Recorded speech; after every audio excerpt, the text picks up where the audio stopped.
సత్తెనపల్లి రంగా కాలనీలో police cordon search, పలు ద్విచక్ర వాహనాలు స్వాధీనం. సత్తెనపల్లి డీఎస్పీ మేకల హనుమంతరావు, టుడే టీవీ ప్రతినిధి దుగ్గి నాగేశ్వరరావు.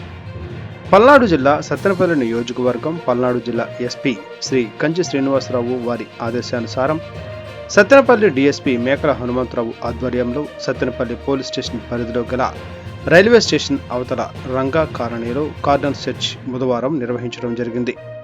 దీనిలో భాగంగా సరైన ధ్రువపత్రాలు లేని పలు ద్విచక్ర వాహనాలను పట్టణ పోలీసు వారు స్వాధీనపరుచుకున్నారు.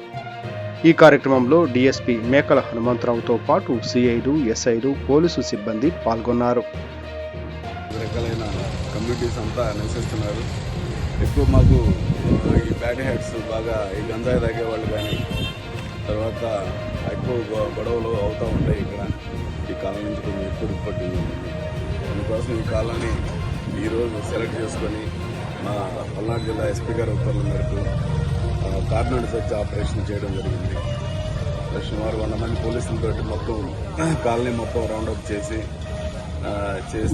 మాకు వెపన్స్ ఏదైతే దొరకలేదు, కానీ మొత్తం రకరకాల బండ్లు, దాదాపు 30 బండ్ల వరకు కాగితాలు లేనటువంటి, అసలు ఎలాంటి రికార్డు లేనటువంటి, నంబర్ ప్లేట్ లేనటువంటి, వీటిలో చాలా దొంగ బండ్లు ఉండేదానికి అవకాశం ఉంది. ఈ బండ్లు అనేది దొరికినాయి. అదర్వైజ్ మాకు ఇక్కడ ఒక సస్పెక్ట్స్ ఉన్నారు, రౌడీస్ ఉన్నారు ఈ కాలనీలో, వాళ్ళని కూడా వెరిఫై చేయడం జరిగింది. ఎలాంటి ఇష్యూస్ లేవు.